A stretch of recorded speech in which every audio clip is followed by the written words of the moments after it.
Arizona, a state famous for saguaro cactuses, temperatures so hot that planes can't take off, and election fraud accusations. No part of Arizona has faced more of these accusations than Maricopa County, this little area in the middle of the state with almost 2/3 of Arizona's total population. In 2020, Maricopa was the epicenter of claims about the presidential election being stolen. The night after the election, protesters disrupted ballot counting at the recording office in downtown Phoenix, accusing officials of not counting enough ballots at the same time that protesters in other states were doing the opposite, trying to convince their election officials to stop the count.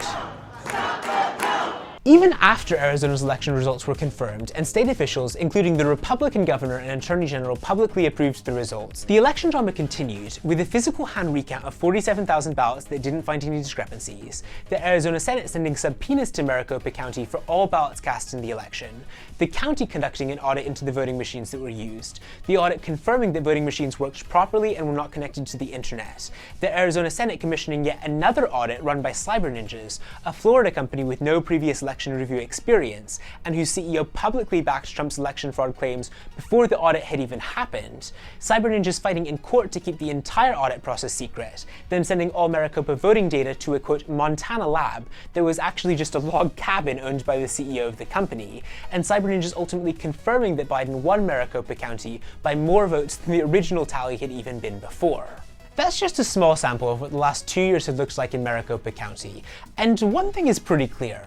Election officials have gone to almost absurd lengths to satisfy the concerns that people had about voting fraud during the 2020 election. And yet, the county is still making national headlines. This year, Arizona had a number of high-profile races in the midterm elections, including a very close contest for governor between former Secretary of State Katie Hobbs and former news anchor Kari Lake. The election was a big deal for Maricopa County in particular, because before the election had even happened, Kari Lake was accusing both the state and the county of trying to steal it from her, as she claimed they did to Trump in 2020. You haven't seen me when they tried to steal something. I'm going to go supernova radioactive. We're not going to let them steal an election. There's going to be hell to pay if they try it. And we're working right now. We're already detecting some fraud. We're going to have to win by a mile to eke out a 1-inch win. All of Kari Lake's claims about widespread fraud in Maricopa County during the 2020 election were contested by the Board of Supervisors there, who in many instances pointed to specific conclusions from the audits that Arizona Republicans called for, confirming the accuracy of the election.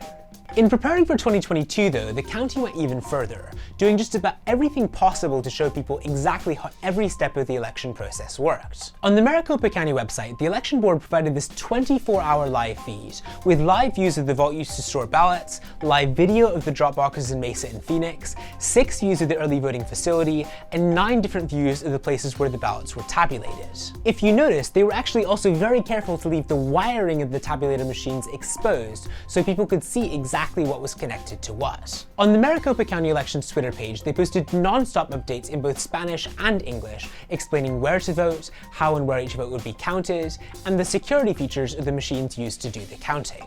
We know that we've been at the epicenter of election conspiracies, election questions.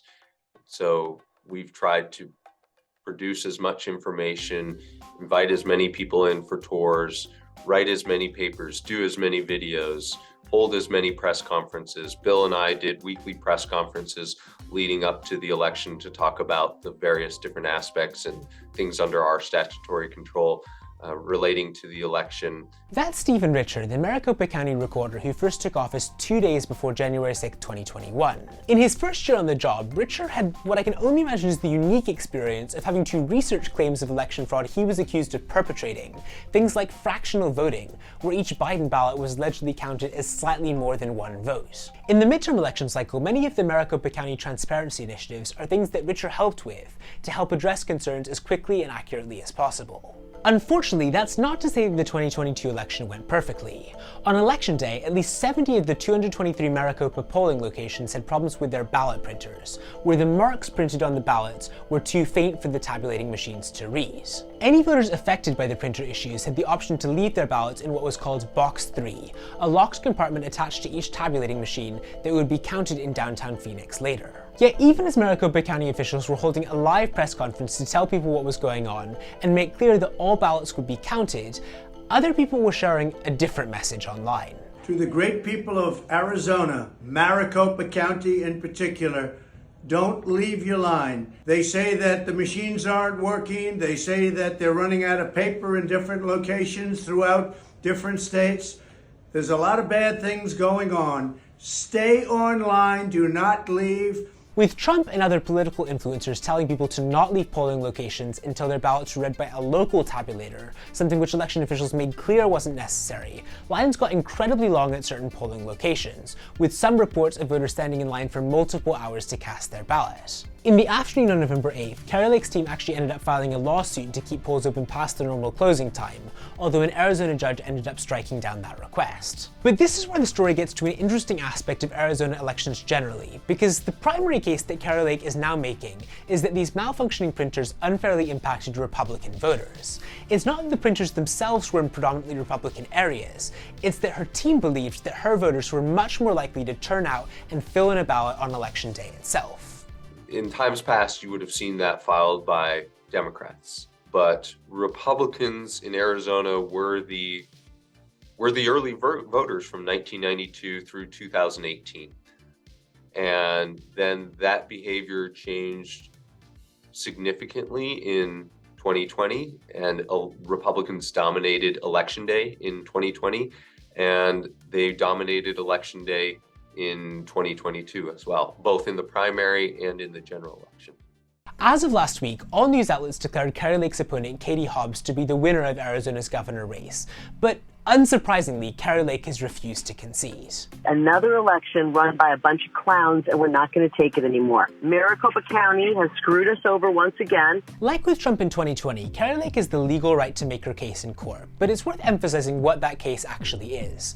Because for all of her talk about a vast 2020 election conspiracy, even Kari Lake is not attempting to argue that Maricopa County secretly deleted a database, or it secretly stuffed ballot boxes with tons of Katie Hobbs votes. If she did do that, Maricopa County officials could easily point to the 19 different 24-hour live streams that show every step of the election process. Kari Lake has said that she wants to fix Arizona's elections, and a great place to start with that is condemning threats on election workers so that election centers don't have to look like fortresses. Another great thing to do is listening to election workers themselves and the issues that they're raising. Maricopa County took almost 2 weeks to count its ballots, and as Stephen Richer explains, that's because the county is following Arizona's state election rules.